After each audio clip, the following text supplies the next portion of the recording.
Marry me, Celestia Blythe. Celestia's Marry laughter you. echoed through the ballroom. You cannot be serious. The music stopped. Conversations died. Dozens of guests turned to look. Standing before her was a young nobleman, handsome, wealthy, respected, a man many women dreamed of marrying. Yet Celestia looked at him as though he had insulted her.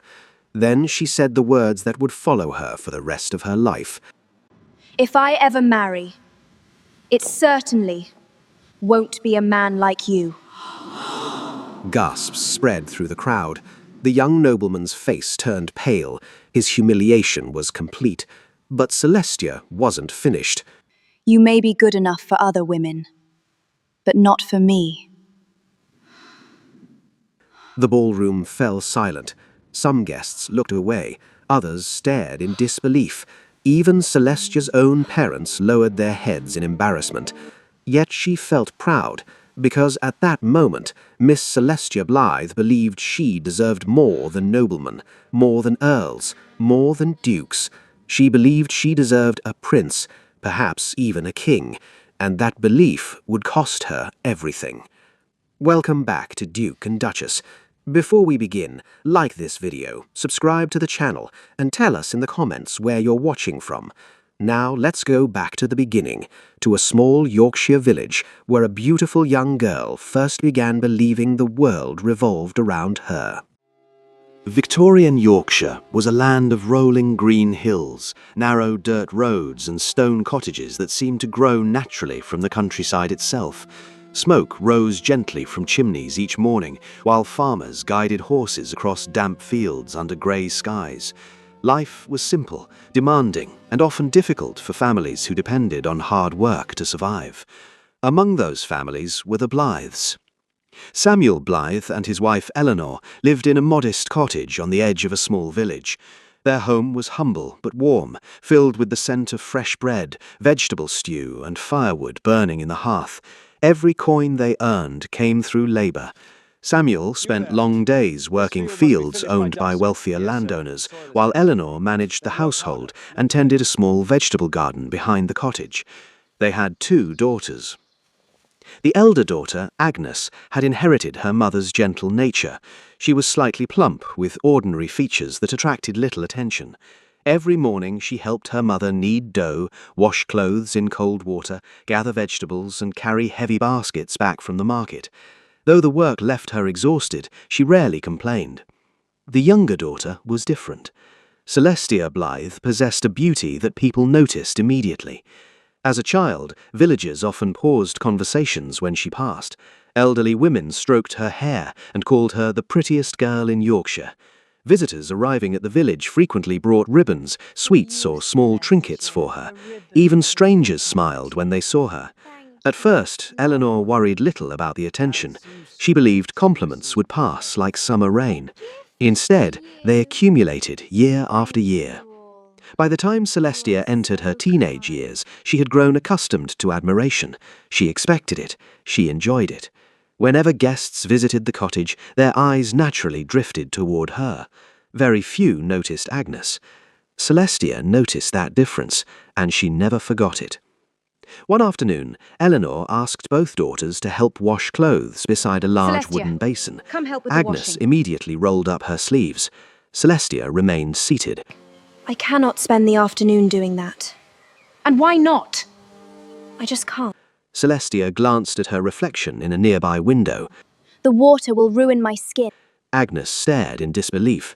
Their mother sighed heavily. Work has never harmed an honest woman. It might harm a beautiful one. You think too much of your looks, As child. months passed, And you too excuses little. became We'll see routine. about that. She refused to carry buckets from the village well because they were too heavy. She avoided helping in muddy fields because she disliked dirt on her shoes. She stayed indoors when sunlight was strong, claiming she did not want her complexion darkened.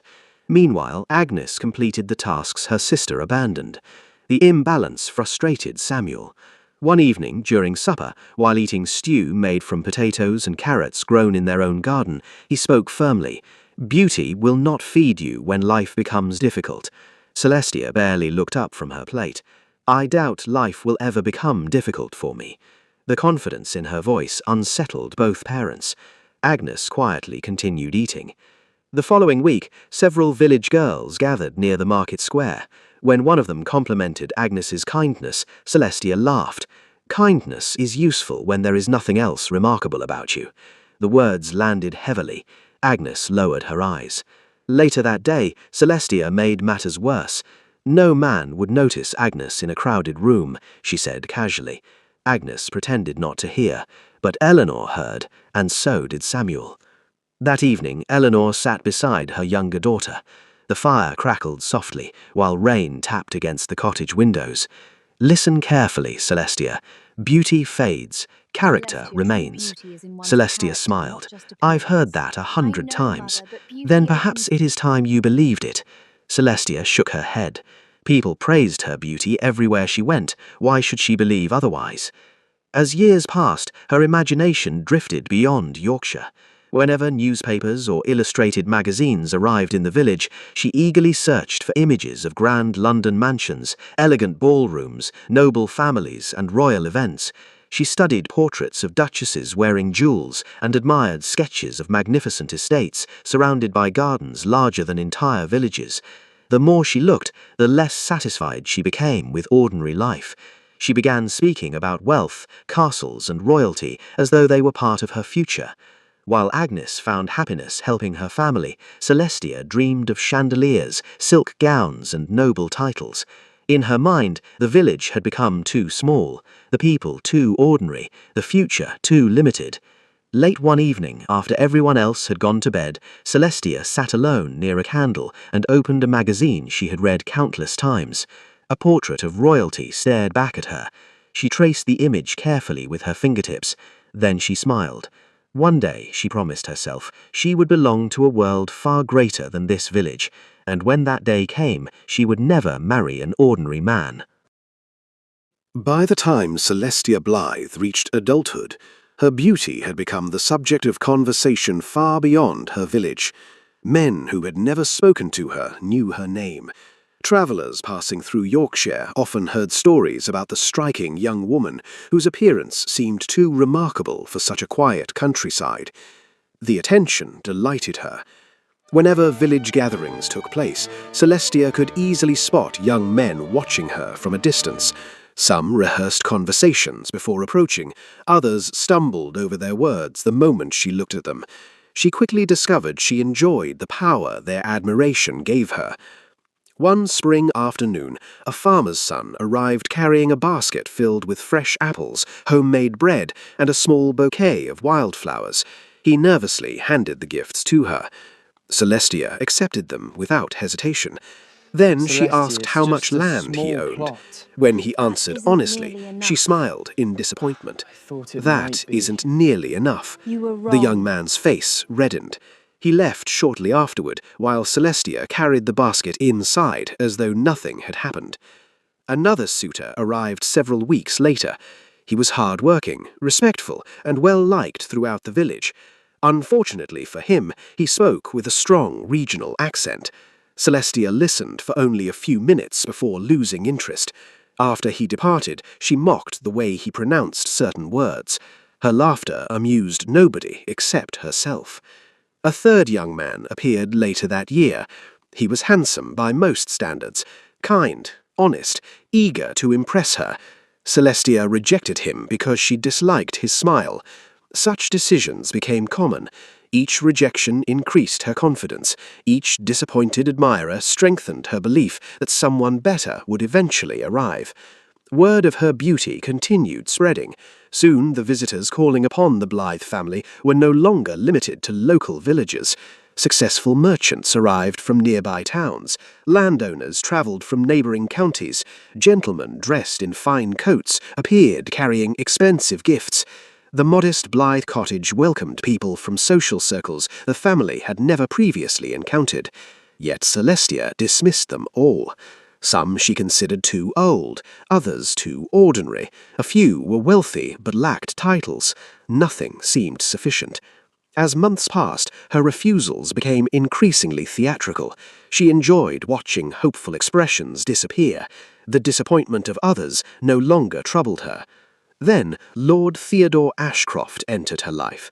Unlike many of the men who pursued her, Theodore possessed everything most women desired. He was handsome, educated, well-spoken. His family held a respected position within society. His wealth ensured comfort and security. Most importantly, he treated people with genuine kindness. When he visited the Blythe home, he greeted Samuel respectfully and thanked Eleanor for every meal she served. He spoke kindly to Agnes and never acted superior despite his noble status. Theodore's affection for Celestia was obvious. Everyone could see it. He listened attentively whenever she spoke and seemed genuinely captivated by her. For a brief moment, Eleanor hoped her daughter might finally make a sensible choice. Instead, Celestia became even more arrogant. Celestia, will you do me the honor of proposed becoming my marriage. wife? She refused. Theodore, this is quite Months unexpected. later, he tried again. She refused again. The third time proved far worse. During a community gathering attended by dozens of villagers, Celestia, before all, Theodore my spoke heart is openly yours. about his feelings. He described the future he hoped they could build Theodore, together. this is dreadful. His sincerity was humiliated. impossible As to you should doubt. be. Many people watching felt moved by his words. Celestia laughed. Not a nervous laugh, not an embarrassed laugh, a cruel one. "Love," she said, loud enough for others to hear. Theodore fell silent. Celestia continued, "Love may satisfy ordinary women." Several villagers exchanged uncomfortable glances. She looked directly at Theodore. "But I deserve much more than that." The humiliation spread across his face. Still, she wasn't finished. "There are greater things waiting for me than becoming Lady Ashcroft." The gathering became painfully quiet. Theodore said nothing further. He left shortly afterward carrying the weight of her rejection. Although heartbroken, he still hoped maturity might eventually change her. That evening, Samuel confronted his daughter. "You are making a terrible mistake." Celestia dismissed the warning. Agnes defended Theodore. "He is a good man." Celestia turned toward her sister. "A woman who looks like you should not give advice on marriage." The words struck harder than any previous insult. Agnes lowered her eyes. Margaret Hensley, Celestia's closest friend, was equally troubled. She reminded Celestia that character mattered more than status. Celestia disagreed.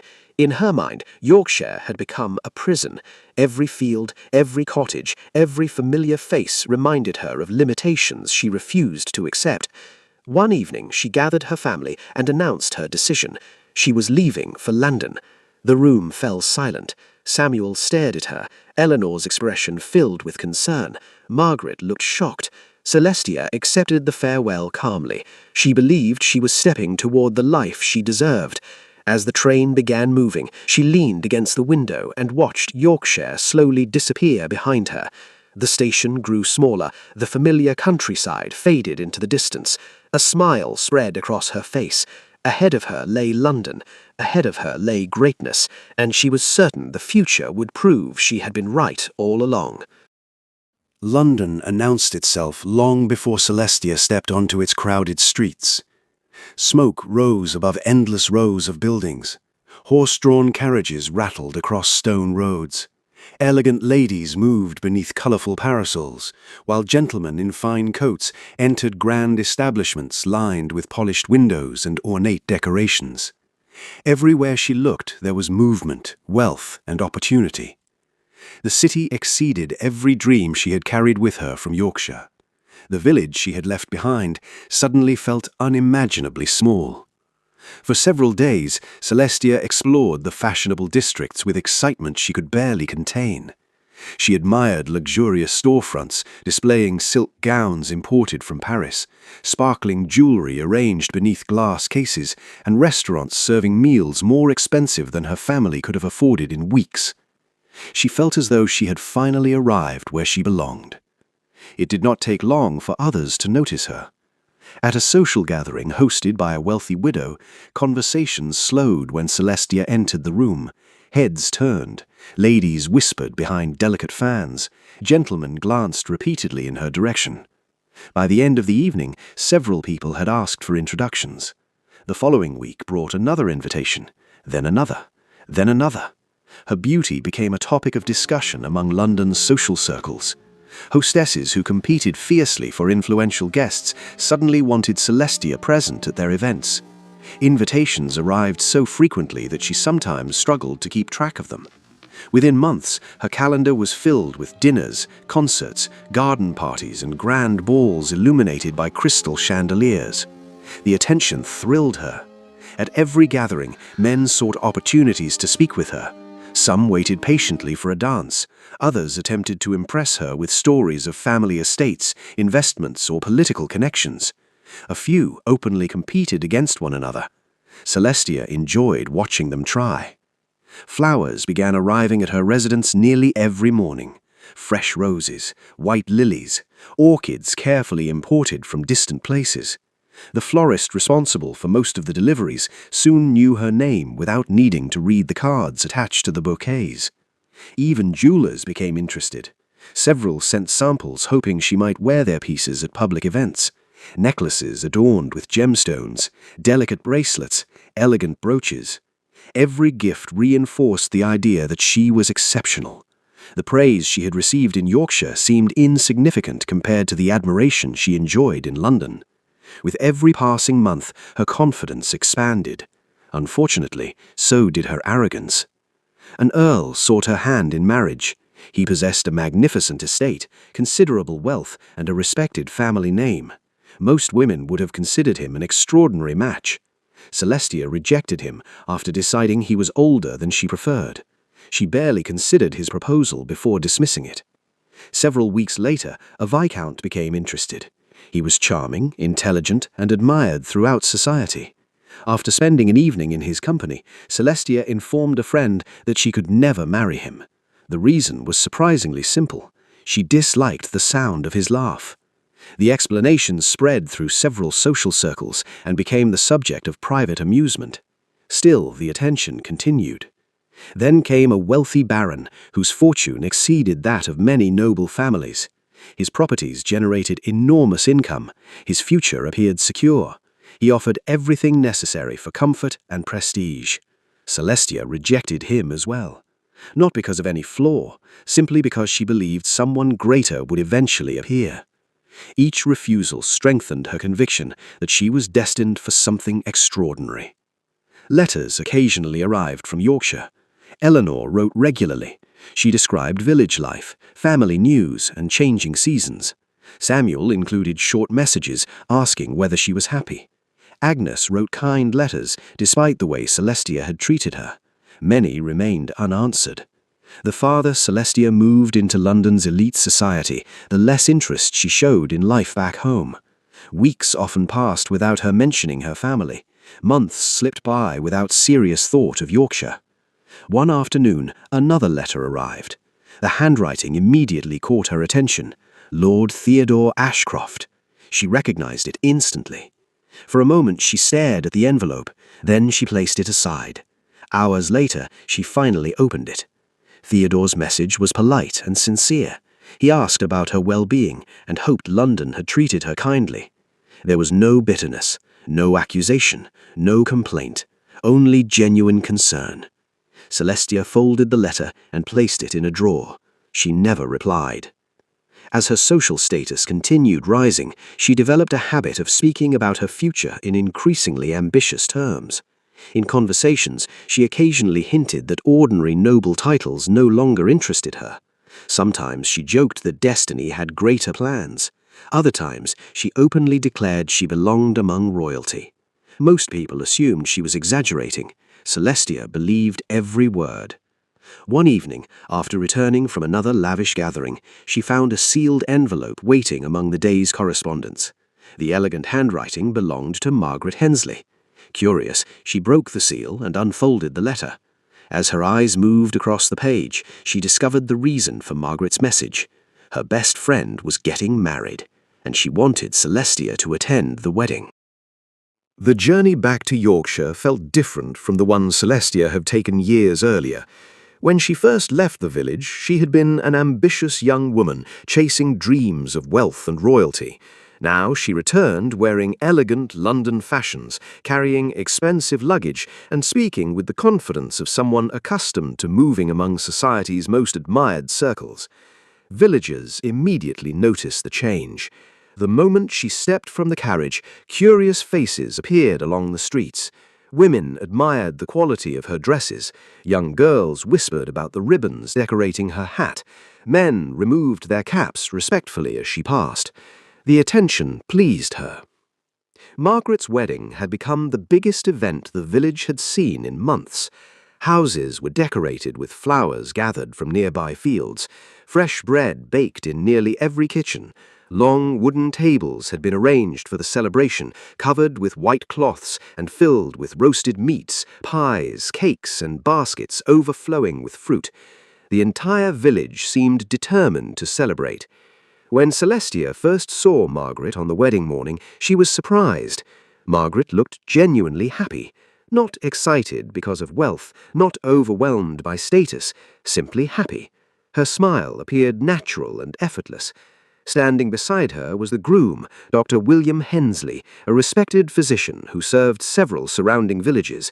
He was neither noble nor wealthy, but his reputation was excellent. Families trusted him. Patients admired him. He treated people with kindness and patience. Celestia could not understand why Margaret appeared so satisfied. As the ceremony concluded and the reception began, guests filled the hall with laughter and conversation. Music drifted through the room while children ran between tables carrying slices of cake. Margaret introduced her husband proudly. Several villagers congratulated the newlyweds. Then Celestia spoke. "A doctor?" she asked. The words immediately drew attention. Margaret politely smiled. "Yes." Celestia examined William carefully. "I always imagined you would marry someone more important." The conversation around them began to fade. William remained courteous. Margaret's smile weakened slightly. Celestia continued, "You were one of the prettiest girls in the village." Several nearby guests exchanged uneasy glances. "You could have aimed much higher." The atmosphere shifted. Margaret looked embarrassed. William attempted to redirect the conversation, but Celestia was enjoying herself too much. She leaned closer. Surely this was not the best option available. A heavy silence settled over the table. The newly married couple sat frozen. No one seemed certain how to respond. Even guests seated several places away could sense the discomfort. An elderly woman quietly looked down at her plate. Another guest shook his head. Margaret's cheeks flushed with humiliation. The celebration eventually continued, but the damage had already been done. Later that afternoon, Margaret found Celestia standing alone outside the hall. The sounds of music drifted through an open window behind them. For several moments, neither woman spoke. Then Margaret broke the silence. Why did you say those things? Celestia looked genuinely confused. I was being honest. Margaret stared at her. "You embarrassed my husband." "I simply pointed out facts." Margaret shook her head. "No." Her voice remained calm. No, you pointed out what matters to you. Celestia folded her arms. Margaret continued. William is loyal. He is kind. He treats people with respect. He makes me happy. That matters more than titles, almost. Celestia almost laughed. She had heard similar advice from her parents for years. To her, it sounded like another excuse people used when they could not obtain something better. You only say that because this is what you managed to get. If a duke had asked for your hand, you would not be standing here talking about loyalty. Margaret lowered her eyes. For the first time since Celestia had arrived, genuine sadness crossed her face. The conversation ended shortly afterwards. There was nothing left to say. The following morning, Celestia prepared to leave Yorkshire once again. Margaret came to say goodbye. Despite everything that had happened, she remained polite. As workers loaded luggage onto the carriage, Margaret offered one final piece of advice. Happiness does not always arrive wearing a crown. Celestia smiled confidently. "Perhaps," she adjusted her gloves, "but my future certainly will." Margaret knew arguing was pointless. Celestia climbed into the carriage, believing her destiny remained far greater than anything Yorkshire could offer. As the vehicle rolled away, Margaret stood watching from the roadside. There was no anger in her expression, only concern. She feared her friend was chasing something that did not exist. Days later, Celestia returned to London's glittering social world. The invitations resumed, the parties continued, the admiration remained constant. Then something unexpected happened. Among the newest names seeking her attention was one that immediately caught the interest of everyone in society. A powerful duke had begun pursuing Miss Celestia Blythe. The years that followed were everything Celestia had imagined when she first arrived in London. Her name circulated through drawing rooms, private clubs, grand estates, and elegant ballrooms. Wealthy families spoke about her beauty during dinners. Society hostesses competed for the privilege of including her on guest lists. Young ladies envied her. Men admired her openly. The attention never seemed to end. Every social season brought new admirers. Some arrived with family fortunes stretching back generations. Others possessed impressive titles and influence within the highest circles of society. Celestia accepted their attention as though it were her natural right. Among those pursuing her was a duke whose reputation made him one of the most desirable men in England. His estates covered vast portions of the countryside. His family had connections reaching deep into government and aristocratic society. Newspapers frequently mentioned his name. Mothers dreamed of securing him as a husband for their daughters. When he expressed interest in Celestia, many believed she had finally achieved what she had always wanted. The Duke treated her generously. He invited her to prestigious gatherings. He introduced her to influential people. He spoke openly about a future together. For a brief period, society assumed an engagement announcement was inevitable. Instead, Celestia rejected him. The decision shocked nearly everyone. Several friends attempted to understand her reasoning. The answer remained simple. He was not royal. No matter how wealthy he was, no matter how respected he was, no matter how powerful he did not possess the one thing Celestia wanted most: a crown. The rejection became a source of fascination throughout social circles. Some admired her confidence, others considered her foolish. Celestia ignored every opinion except her own. Then, the opportunity she had spent years imagining finally appeared. One morning, an invitation arrived. The seal alone was enough to make her heart race. A royal gathering, the kind of event attended by members of the royal family and the highest ranks of society. As she read the invitation, excitement swept through her. The moment she had been waiting for had finally arrived. She became convinced destiny was unfolding exactly as she had predicted. For weeks, the gathering occupied her thoughts. She ordered new gowns. She selected jewelry with extraordinary care. She studied details about the guests expected to attend. Every aspect of her appearance received careful attention. Nothing was left to chance. By the evening of the event, Celestia felt completely certain of herself. The royal residence glowed beneath hundreds of lights. Carriages lined the entrance. Servants moved efficiently among arriving guests. Inside, enormous chandeliers illuminated polished floors and magnificent decorations.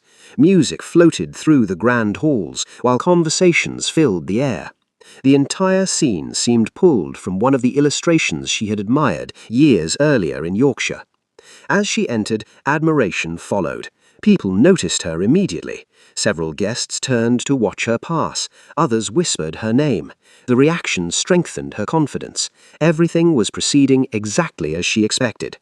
Then she saw him, a prince, young, handsome, elegant, the embodiment of every dream she had carried since leaving home. For a moment, she simply watched him from across the room. This was the future she had spent years pursuing. Gathering her composure, she approached. Her posture remained graceful, her smile carefully measured. When introductions were made, she spoke with complete confidence. The prince listened politely, acknowledged her presence, exchanged a few pleasant words. Then something happened that Celestia had never considered possible. His attention drifted elsewhere. Another conversation drew his interest. Moments later, he excused himself. There was no special interest, no fascination, no invitation to continue speaking, no sign that she had made a lasting impression. Celestia stood motionless. The prince moved on. Throughout the evening she remained hopeful he might return. He never did. Instead, he spent his time speaking with diplomats, nobles, military officers, and other guests. Hours passed. The prince barely looked in her direction again. For perhaps the first time in her adult life, admiration failed to appear where she expected it most. The experience wounded her pride far more deeply than she wished to admit. By the time the evening ended, disappointment had hardened into anger. She left the gathering furious. Inside her carriage, she replayed every moment repeatedly. The prince should have noticed her. He should have recognized her beauty. He should have been impressed. At least, that was what she believed. Rather than questioning herself, she blamed him. She blamed the rigid customs of royal society. She blamed circumstances, anyone but herself. Days passed, then weeks. Gradually the sting faded. Celestia convinced herself that another opportunity would appear. Another prince, another royal gathering, another chance to secure the future she believed she deserved. And so she continued waiting. Meanwhile, the social season came to an end. The grand parties grew less frequent, the music quieted, the celebrations faded. Without fanfare or announcement, another year slipped quietly into the past. Time moved forward, whether Celestia acknowledged it or not. Seasons changed across London. Winter snow gave way to spring blossoms. Summer garden parties transformed into autumn gatherings lit by lanterns and candlelight. The city's social calendar continued its endless cycle, introducing new faces each year. At first, the changes seemed insignificant. A younger woman received attention at one event. Another became the subject of conversation at a dinner party. A third appeared frequently in society columns. Celestia paid little attention. She had spent years occupying the center of every room. She assumed her position was secure. Yet society possessed a short memory. New beauties arrived constantly. Daughters of wealthy families entered social circles for the first time. Young women fresh from finishing schools appeared at balls wearing elegant gowns and carrying the excitement of youth. Their names quickly spread through drawing rooms and private gatherings. Gradually, conversations shifted. People who once discussed Celestia began discussing someone else. The change was subtle at first, then impossible to ignore. Invitations still arrived, but not with the same frequency. Entire weeks sometimes passed without a major event requesting her presence. The endless stream of flowers slowed considerably. Jewelry boxes no longer appeared at her door every few days. Men who once competed fiercely for her attention now escorted younger women into ballrooms. The transformation irritated her. Rather than accepting it, she became increasingly critical of those replacing her. At social gatherings, she often commented on their flaws. One girl's voice was too loud, another lacked elegance, a third was attractive but not truly beautiful. Whenever others praised the newest favorites of society, Celestia found reasons to disagree. She frequently claimed standards had declined. According to her, London had become obsessed with mediocrity. Most people simply smiled politely and changed the subject. The criticism did little to restore the attention she had lost. Amid these frustrations, another letter arrived from Yorkshire. This one came from Agnes. Her sister was getting married. The announcement surprised Celestia. Agnes had always seemed content with simple things. Marriage had never appeared urgent to her. Still, family obligations required attendance. Several weeks later, Celestia returned to Yorkshire once again. The village remained much as she remembered. The stone cottages stood unchanged. Children played in familiar streets. The scent of fresh bread drifted from local kitchens. Only the people seemed older.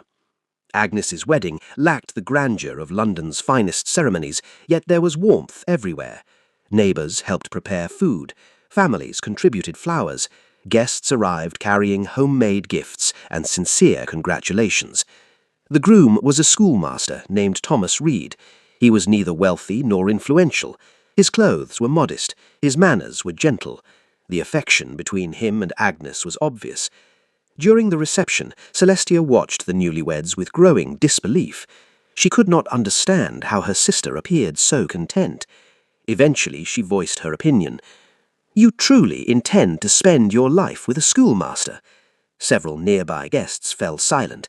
Agnes nodded. "Yes." Celestia glanced around the room. "This is enough for you." The question carried unmistakable judgment. Thomas remained polite. Agnes remained calm. "It is." Celestia shook her head. "You could not imagine anything greater." A few guests exchanged uncomfortable looks. Agnes smiled softly. "I am marrying a man who loves me." She reached for Thomas's hand. "And respects me." The simplicity of the answer irritated Celestia. She laughed, not loudly, but loudly enough. Several guests frowned. One elderly woman looked away in disappointment. A local farmer whispered something to his wife. Others pretended not to notice. Celestia noticed every reaction. She felt judged. The realization annoyed her far more than she cared to admit. The remainder of the celebration passed awkwardly. Before long, she returned to London carrying irritation rather than fond memories. The years continued advancing. 26, 27, 28, 29. Her reflections still pleased her, but society's enthusiasm continued fading. Each social season brought another group of younger women eager to establish themselves. The admiration that once seemed permanent had proven temporary. When her 30th birthday arrived, there were no grand announcements, no extraordinary celebrations, no prince, no royal engagement, only another year. The gossip grew harsher after that. People remembered her long list of rejected suitors. Stories spread through drawing rooms and dinner parties. Some exaggerated details, others repeated facts. Gradually, a reputation formed around her. She became known as the woman who rejected everyone. The phrase followed her from one gathering to another. Some said it with amusement, others with pity, a few with quiet satisfaction. Then one evening, after reviewing the months behind her, Celestia made a discovery that left her staring silently across her sitting room. An entire social season had passed. Not one man had proposed marriage. Not one. The realization stayed with Celestia long after that social season ended. An entire year had passed without a proposal. Years earlier, such a thing would have seemed impossible. There had once been a time when invitations arrived faster than she could answer them, and admirers competed openly for her attention. Now the silence felt unfamiliar. At first, she told herself it was temporary. The next season would be different. The right opportunity would appear. Someone worthy would arrive. Yet as the weeks passed, another thought began returning to her mind. Theodore. Lord Theodore Ashcroft. Unlike the others, he had never pursued her because of reputation or status. He had loved her before London, before the grand parties, before society knew her name. The memory became difficult to ignore. She remembered the flowers he brought, the patience he showed, the way he had continued returning even after she humiliated him. The more she thought about him, the more convinced she became that his feelings could not have disappeared completely. Surely a man who loved her that deeply could not simply forget. The idea slowly transformed into hope. Within a few weeks, Celestia found herself travelling back to Yorkshire once again. The countryside appeared peaceful beneath a pale morning sky. Farmers worked distant fields, while smoke drifted lazily from cottage chimneys. Everything looked familiar, yet strangely distant. She had left this place years ago, believing she was destined for something greater. Now she returned searching for what she once dismissed. After arriving in the village, she wasted little time asking about Theodore. The answer came quickly. He had married years earlier. The news struck her harder than she expected. Still unwilling to accept it fully, she travelled to the neighbouring estate where he lived. The house was beautiful without being extravagant. Children's laughter drifted through an open window. Flower gardens surrounded the property. The entire place carried an atmosphere of comfort and peace. Then she saw him.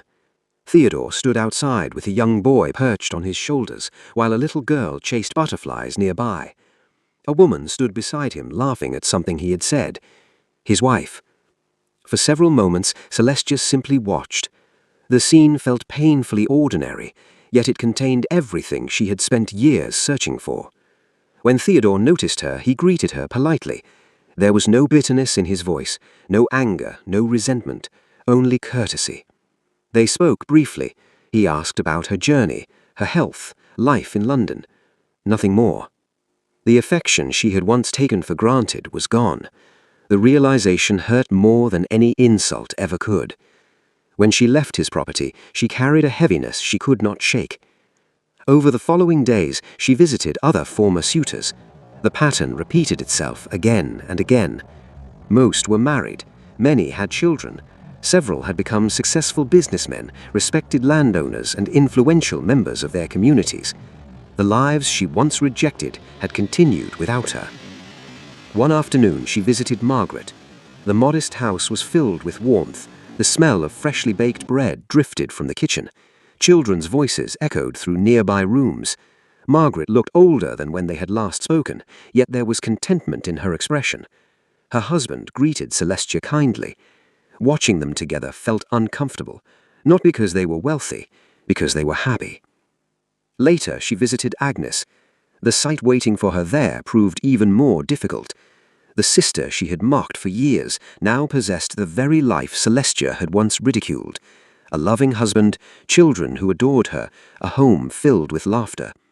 Agnes welcomed her warmly, despite everything that had happened between them. The kindness only deepened Celestia's discomfort. Everywhere she went, she encountered reminders of choices she had made. The farmer whose land she considered too small now owned one of the most successful properties in the region. The merchant she dismissed because of his accent operated thriving businesses across several towns.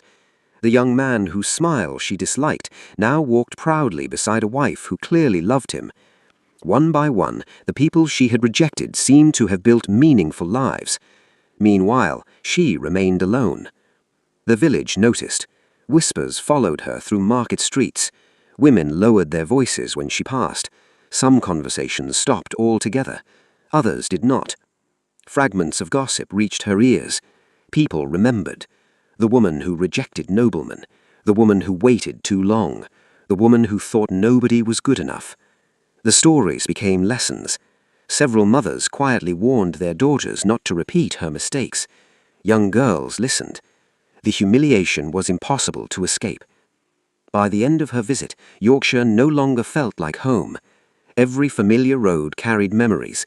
Every conversation reminded her of opportunities that would never return. Theodore had moved on. The others had moved on. Even the village itself seemed to have moved on. Only Celestia remained trapped in the past. One cold morning, she packed her belongings and left without saying much to anyone. The train carried her away from Yorkshire once again. This time, there were no dreams waiting at the other end of the journey. No excitement. No grand ambitions. Only silence. And after returning to London, Miss Celestia Blythe disappeared from society completely. 8 years passed quietly. The world that had once revolved around Celestia Blythe no longer knew her name. She had left London behind and settled in a small village far from the grand estates, crowded ballrooms, and fashionable streets that once occupied her every thought. Her cottage stood near the edge of the village, beside a narrow road lined with wildflowers and old oak trees. It was modest but comfortable, with a small vegetable garden behind the house and shelves filled with books collected over the years. Life had become simple. Mornings were spent tending flowers and herbs.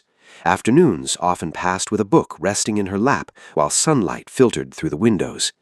Evenings were quiet, accompanied by the crackling sound of a fireplace and the distant songs of birds returning to their nests.